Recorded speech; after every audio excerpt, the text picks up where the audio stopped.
Jonathan, welcome to the show. Pleasure to be here. Thank you for having me, Ego. Man, you're an interesting man, right? Ex-IDF soldier, attorney, married, podcaster, um, motivational speaker, a lot of things that people who have been on the podcast don't have all together in common. So just quickly tell me about, you know, let's start with IDF, right? Or let's go back a little bit. Where did you grow up? Where are you from originally? Well, it's funny that you mention all these different things because there was once upon a time where I was none of these things, right? So usually people can kind of be defined by one thing, and I've just found myself in this, very dense journey of self-discovery and doing my best to do my best. And so it all starts where why I went to the IDF. And originally I'm from town in New Jersey, Livingston, New Jersey. It's where I grew up. And, I had a really difficult time getting into college. I didn't take high school too seriously. And so there were a lot of concerns from teachers and learning specialists around my ability to pay attention and my ability to focus, my ability to take myself seriously. And that led to a hard time getting into school because studies just weren't at the forefront of my brain or my priorities. It just didn't entertain me, keep me engaged. Neither was movement. It was really just like, how can I fit in? And I spent a lot of my youth all about trying to fit in. And so after doing my best to fit in and realizing that really wasn't working for me, what happened was I set on a mission to try to get into college. And so my final year in high school, I end up applying to like 15 plus different schools and got into like two or three. And so one of my guidance counselors at the time who did believe in me, uh, she advised that I apply to this school called Muhlenberg College, small school in Allentown, Pennsylvania, like 2,200 kids. And so I ended up applying, going for an interview, and long story long, one interview and the right moment led to the next, where I eventually get an opportunity to have a conditional acceptance if I took a year off. And so I end up immediately seizing that opportunity. I had to maintain a certain GPA as well. And so I used that year off after I'd also done March of the Living, where I got to visit Poland Nice. and Israel. I'm sure you're familiar with March of the Living, and both my grandparents are survivors. And I used that year off to go and enlist in the IDF. And so while I was there, about 3 days after I graduated high school, I ended up turning that 1 year commitment into 2 years, and I deferred my acceptance to Muhlenberg College a second year. And I used that time to apply and get into Kol Smakim. I served in the Nachal Shalosh Echad, which was infantry combat unit, and I was stationed around the Egyptian border, went through basic training, advanced training, eventually Kol Smakim. I had my service out there making patrols, arrests, and that was definitely an experience where you're learning how to become a man, how to become a human, how to clean your shoes, how to shave, how to take care of yourself, self-sufficiency. And so those elements really helped kind of shape the foundation for how I had learned to take care of myself and build the discipline and the habits and the self-belief to go and do a lot of the things that I've done since. So that's kind of how it all started and what took me into the IDF. So now you were a lone soldier going into the IDF? Yes. I Awesome. have So you're not, family in Israel, but I was a lone soldier. guys, so you're not like Israeli Jersey boy. Jersey boy. Gotcha. All right, cool. So going into the IDF, being a little sort, did you speak Hebrew at all? I had gone to like a Solomon Schechter, and I had like the rudimentary Hoveh, Avar, Atid, and like past, present, future grammar, like stuff like Yeah, that. But I couldn't really string together more than a sentence or two. yeah. So being in Israel really helped me like really lean into speaking the language, and having that complete immersion allowed me to learn the language very quickly. Got it. So went into the IDF as a lone soldier, incredible for 2 years. Thank you for your service, by the way. I know that with what's happening today, lots of lone soldiers are there, lots of reserves are there. Actually, my nephew is going next month to be a lone soldier. Wow. So it's a lot of bravery coming from Tons of lone bravery. soldiers. It's incredible. Um, Went to be an attorney, right? You went from not being able to study or focus or trying to fit in to the IDF, got out, uh, went to go be an attorney, right? I heard the story about like somebody from your family who's dropping out. You're like, oh, I can do this. Oh yeah. And right? And so you became an attorney. What shifted those habits? We talk about like the good habits, right? What shifted going from not being able to focus to IDF? Dude, to be an attorney, you have to have focus. You have to be able to read, study, memorize a ton. What made that shift for you? This incredible desire to prove myself to myself. Like there were all these narratives growing up around either that were placed upon me or that I placed upon myself. But when so many people, adults, are telling you, like, this is wrong with you, you have an issue here, you need to take this medication, like you start to tell yourself a story. And all of those impressions and opinions of other people really were starting to shape the identity that I had for myself. And it placed a lot of limiting beliefs on me that prevented me from being able to see what I was actually capable of. And what changed it was that moment that you talked about where my cousin at the time, or someone that I knew, will just say, went to law school, didn't go back to law school, whatever it was. And in passing and visiting my brother, my mom tells me, while he was serving as a paratrooper in the IDF, we're like in the airport heading back to Jersey. I was going back to college, and my mom lets me know the news. And the second she tells me that he's not going back, I was like, oh, maybe I'll go to law school. And she looks at me, and I'm like, long story long, I end up applying to law school like or I should say, start taking the steps to apply to law school like the next day when we land. And I realized all the work that would have to go into it. So slowly you start to take like this natural path, like, oh, I gotta do this thing, I gotta do that thing, I gotta take this test, I gotta study for that test. And along the way, studying for the LSAT was a very, very, very difficult experience because like no matter how well I did or how hard I was trying, I couldn't break a certain score. And so all of these, like, you have these objective metrics that are telling you how good you are, quote unquote. And so I'm kind of like living by the standard by for what society says. You have to go to this kind of school. You have to get these kinds of grades. You have to get that kind of job.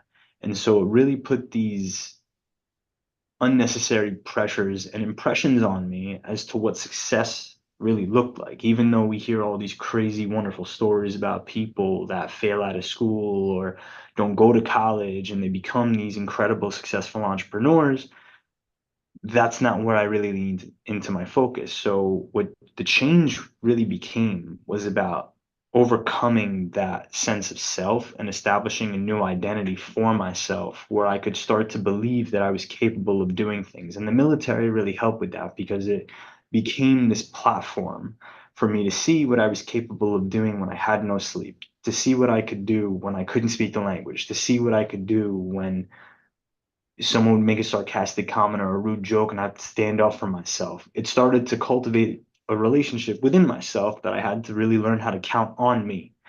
And so law school became also an incredible platform to continue to practice these habits where it started to be about how can I do this rather than why is this happening to me?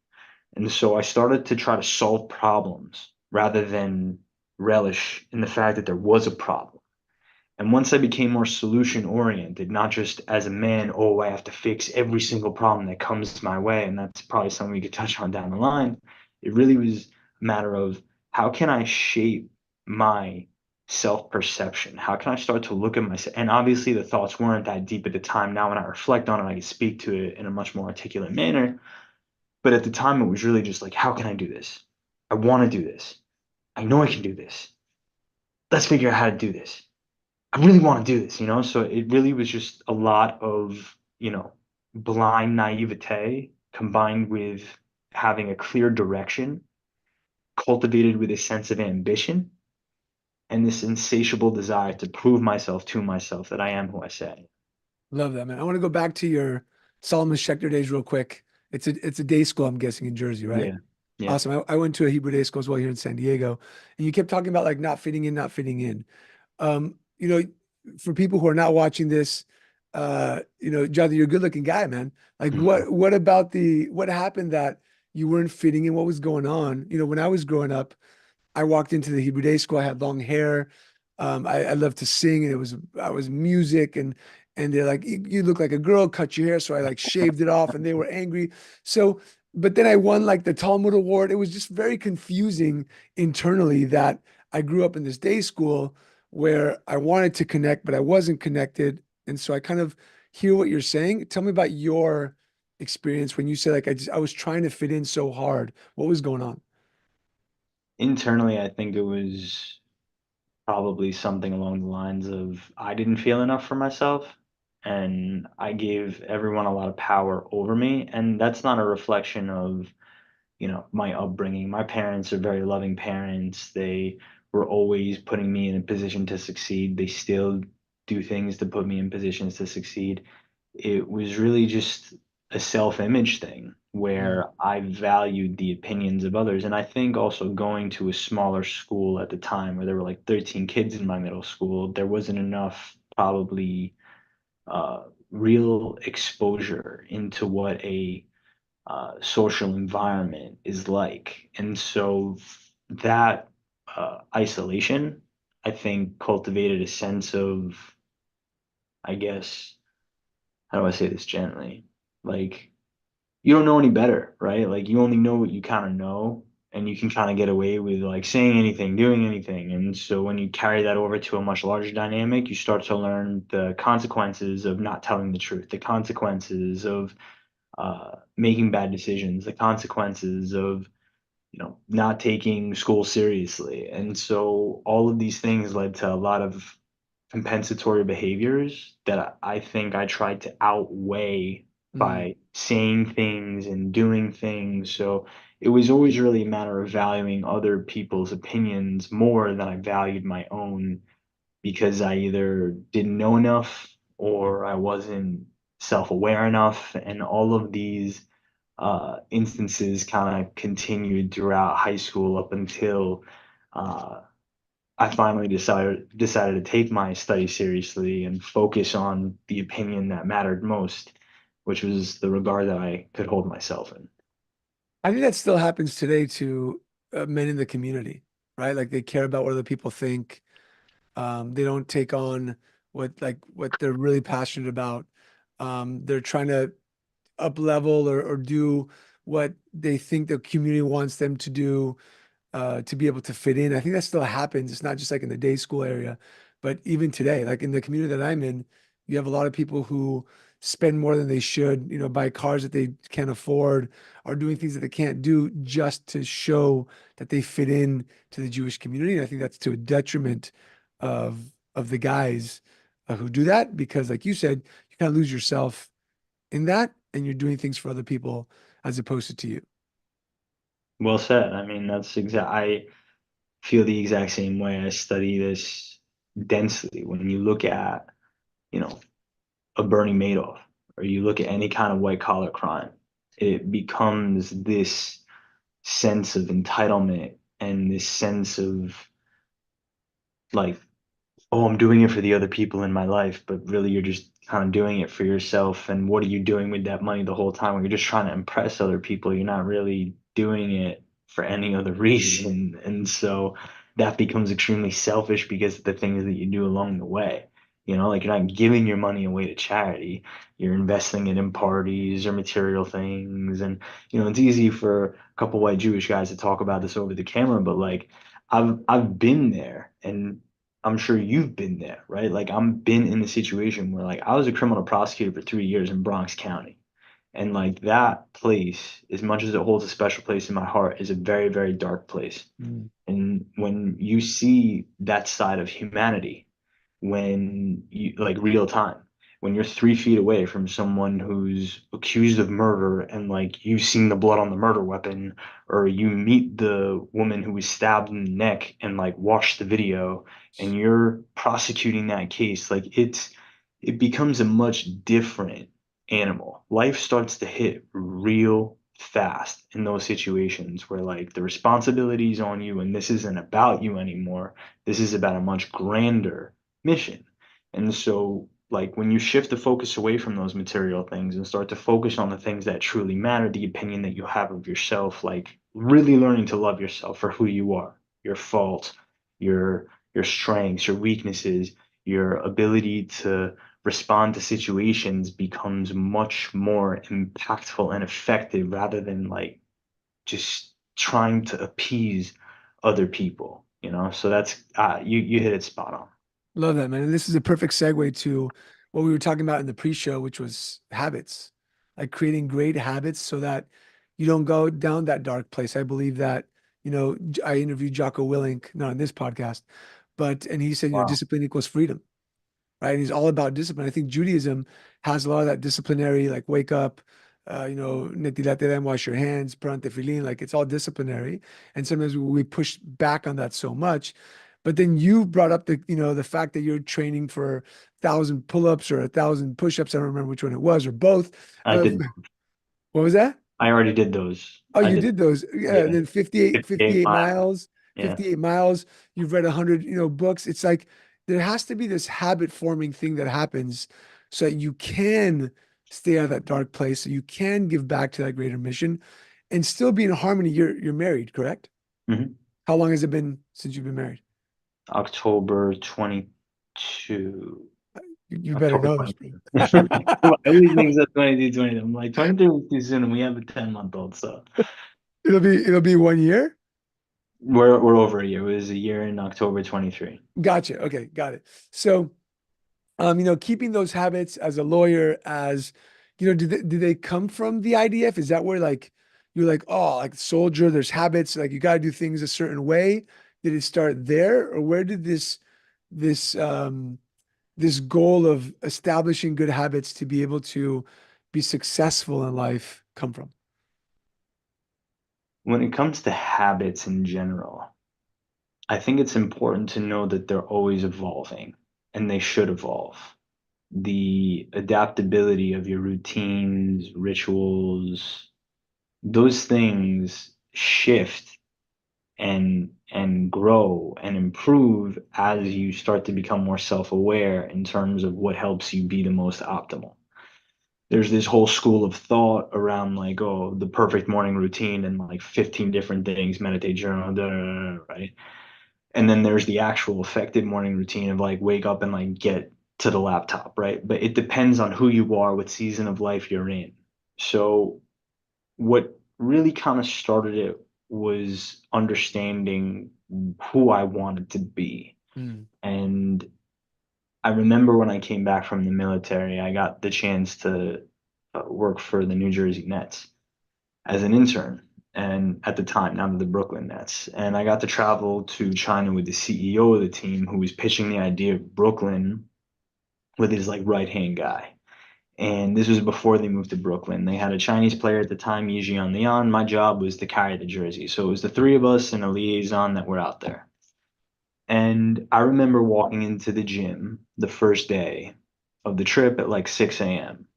And these two guys were walking out telling me that they'd see me at breakfast. I was like, holy crap. Like that was just like I just finished the military. I was like 20 years old. Like what? Like I thought I'm the guy that wakes up early, is a tough guy. Like I wasn't even lifting weights at that point. Now I lift weights, but like that level set real quick. Watching these two guys put down the weights, be fit, be executives, a professional, you know, basketball team, and like on a business trip, like getting in the workout before 6 a.m. Like it didn't make sense to me. Like even with a military background.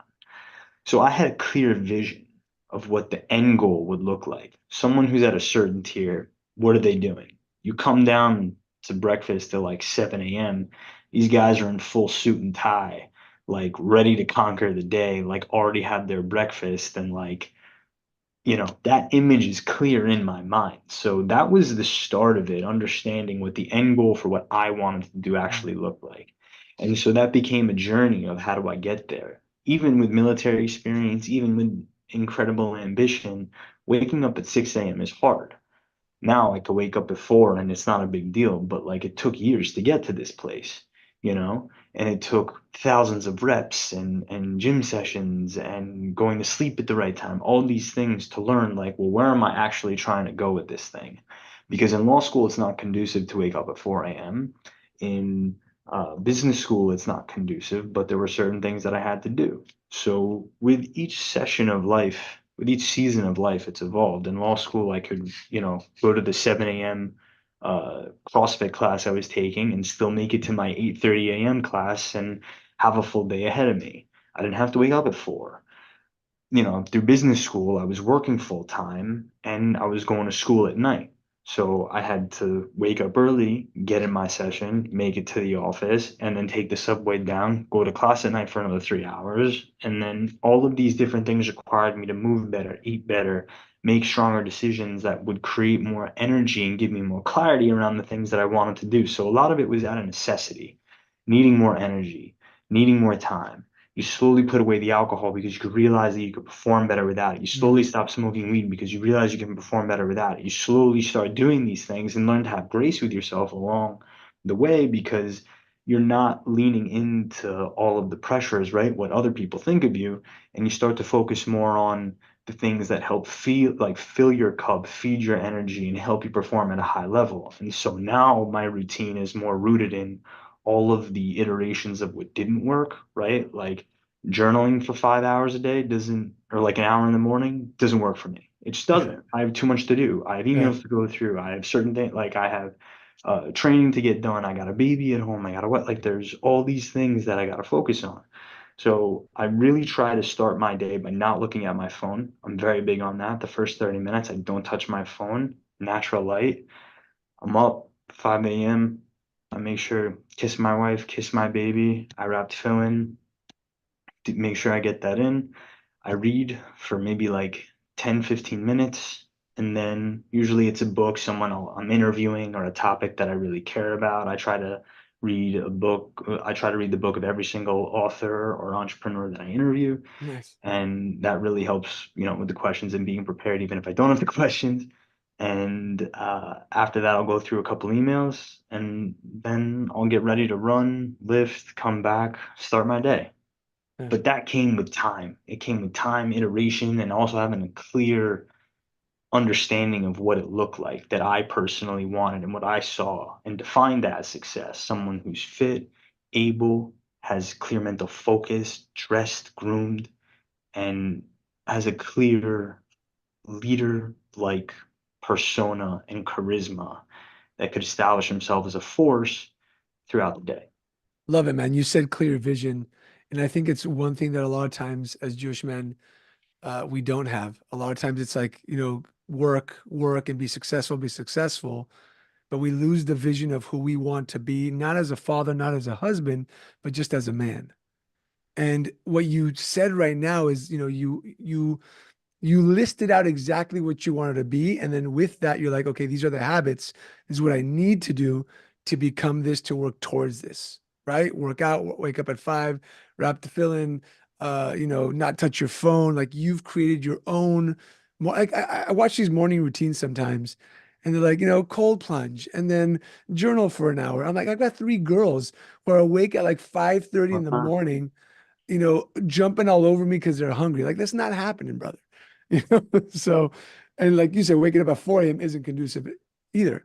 But I think it's that lack of clear vision that we don't have the opportunity to just sit down and know exactly what we want, why we want it, and then build the how to get there.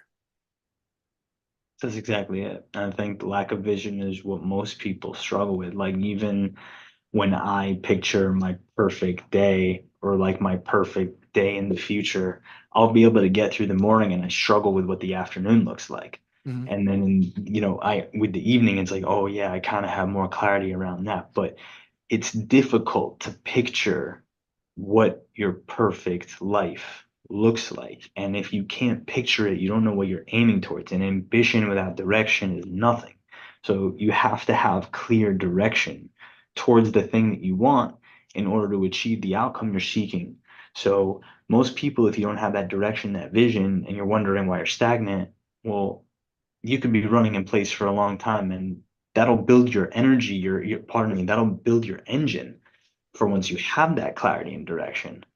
But any personal development book, any like rudimentary code, like life coach, if they're not giving you the basic 101 advice, like that you need a clear vision, or you don't have a clear vision for yourself, How does that person eat? How does that person behave? How does that person dress? How does that person operate? How does that person answer questions? How does that person hold themselves out? How does that person believe in themselves? What are the conversations they have with themselves? Like, if you can't answer these basic questions, then you should spend time figuring out, what does a vision for what I want actually look like? Maybe I only want to be middle management. Maybe I only want to achieve X amount of money in my life. Maybe I only want to get to this certain space. So then stop wasting time wondering why you're not where someone else who doesn't have those things actually is.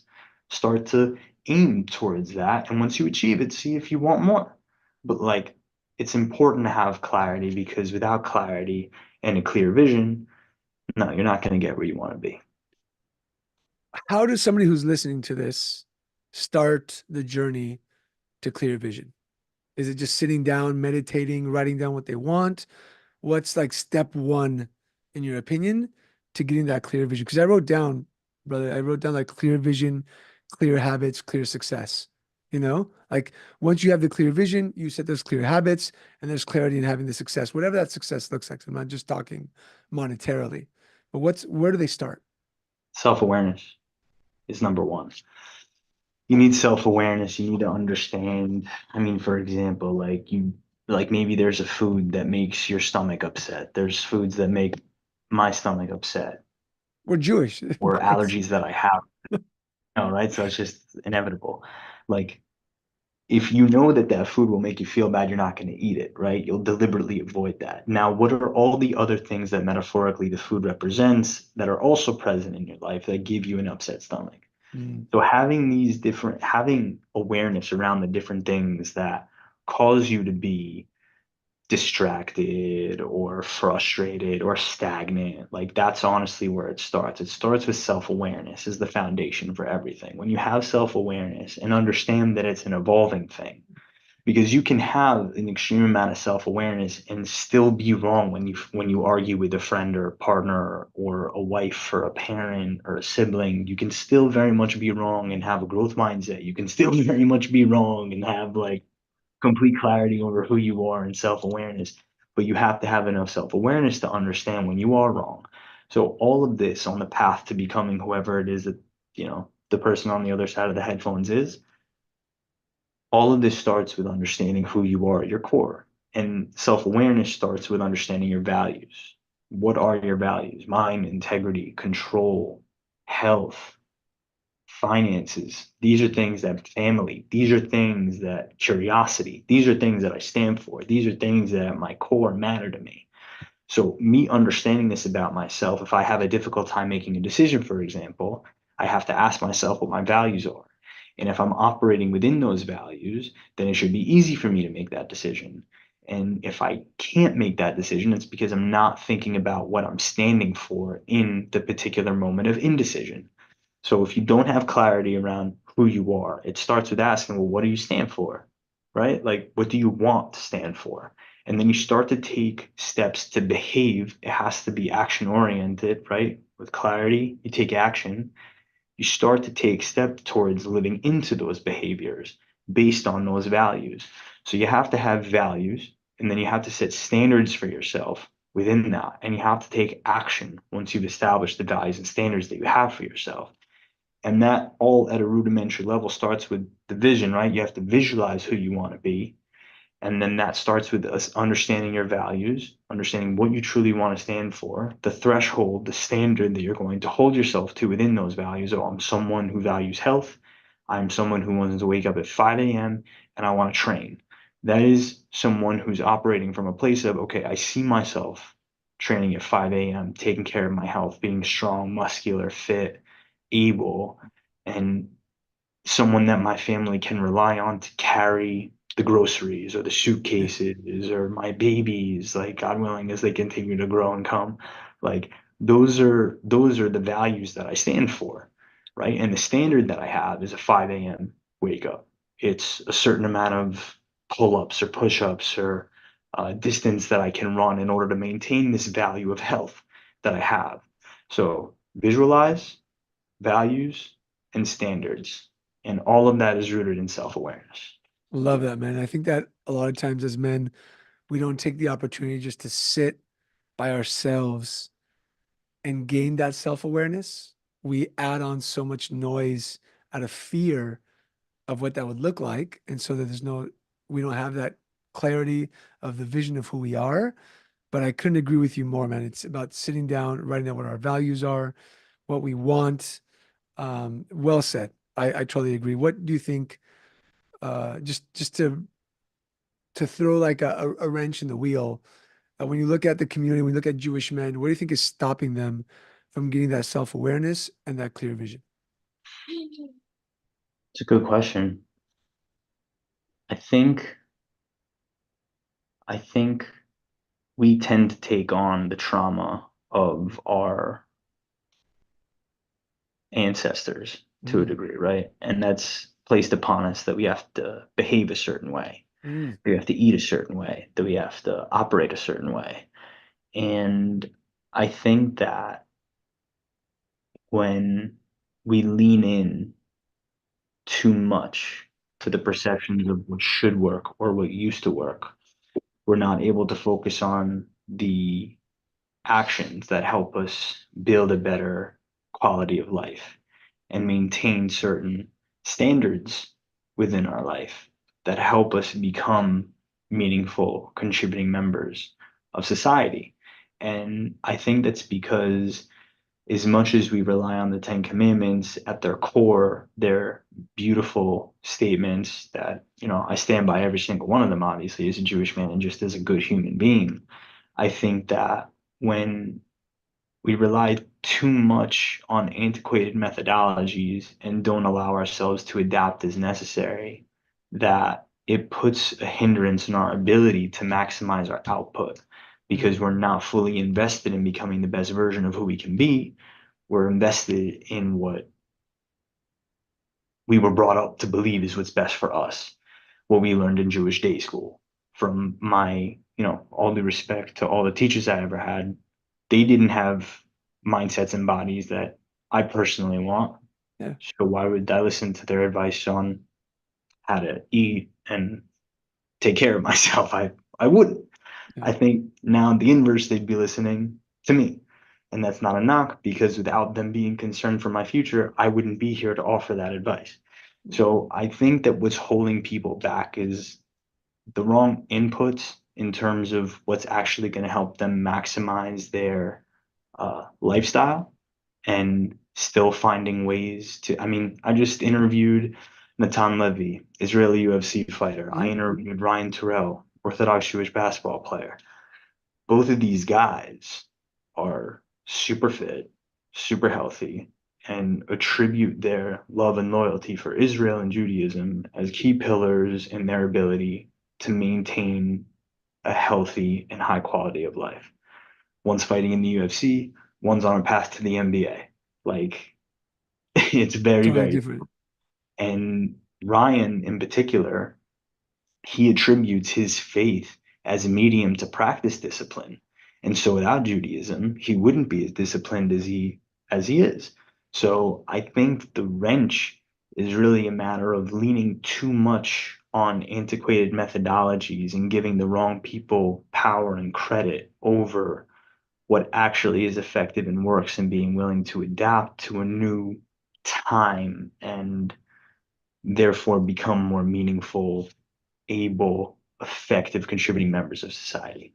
Man, this opened up a whole like Pandora's box. This could be a whole different. This could be like a whole different episode, right? What comes to mind, or the question that comes to mind for you is it antiquated methodologies, or is it antiquated teaching of the methodology? So, Probably the teaching. Sorry, I'll so let you finish the question. like at some point I read, some of the teachings of the Rambam, and they talk about like how being fit and healthy is important, how you have to eat certain foods during certain seasons. And then we look at our Jewish leaders, right? And a lot of, rabbis, with all due respect, are overweight, they're unhealthy. Yeah, And we're like, well, that's not what I want. drives me And so nuts. you disconnect from the methodology because there isn't like the leadership quality of living it. It's just like, let me regurgitate the information, but not live it myself. Yes, Right. you said it perfectly. You said it Yeah. perfectly. I would only echo it in saying, like, people aren't practicing the actual nature of what should I everything about Judaism, the reason that I love it so much is because it's about being a good person Yeah. at its core. That is why I love the mitzvot. I love that there is actual like do good deeds. Like that's what it's about. Yeah. And that even you talking about leading a healthy lifestyle and then the teachers of it aren't abiding by, like they're just conveniently teaching you the other 80%, right? Like that drives me insane. And so if I'm to be seen in default because I'm not upholding certain lessons rather than or statutes or rules, obligations, etc. I mean, my love for Israel runs so deep that like, especially what's happening now, I mean, it's funny, I'm speaking at Stanford next week and the question that's coming top of mind for me is like, do I even say I was in the IDF? Because I don't know if I want to open up like that Pandora's box like you're talking about, because it's like my beliefs aren't an attack on someone else's, but Yeah. the kind of society that we live in, it can be perceived as such. So how we go about the teaching is very, very, very important because there's a lot of nuance that gets left out. And I think you did a really good job of keeping me in check when I say that it's antiquated methodologies. That, I mean, listen, it's the basics, right? Like, don't steal, like, treat people with respect, treat your elders with respect, right? Yeah. Like, all of those basic tenets. And obviously, I'm keeping it extremely rudimentary with just the Ten Commandments for the average listener out there, right? But that's kind of how I see it, and I really like how you set that up in terms of the teaching of the methodologies. That's probably the broken link in a lot of, or the wrench in a lot of this. Love it. Jonathan, this has been incredible, brother. Like I said, I think we need to do another podcast just talking about what we brought up in the last like 3 minutes of the conversation. For those of you listening, check out Jonathan's podcast, Inside the Inspired. I've listened and watched some of it on YouTube.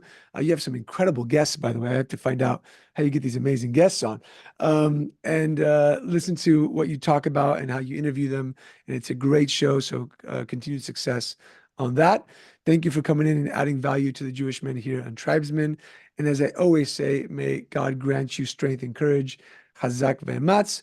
With that said, is there anything else that people should look out for, where they can find you, where they can follow you? I appreciate today. Thank you. You're a very gracious host, and you did a great job today of asking questions that really made me think and talking about topics that I personally very much care about.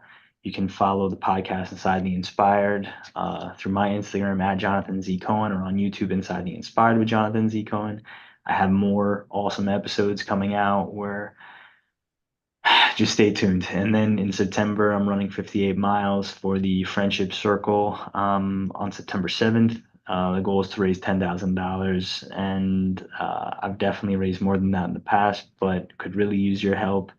It's for a very noble cause, and let's just do this thing together. I really appreciate the platform. Thank you very much for having me today.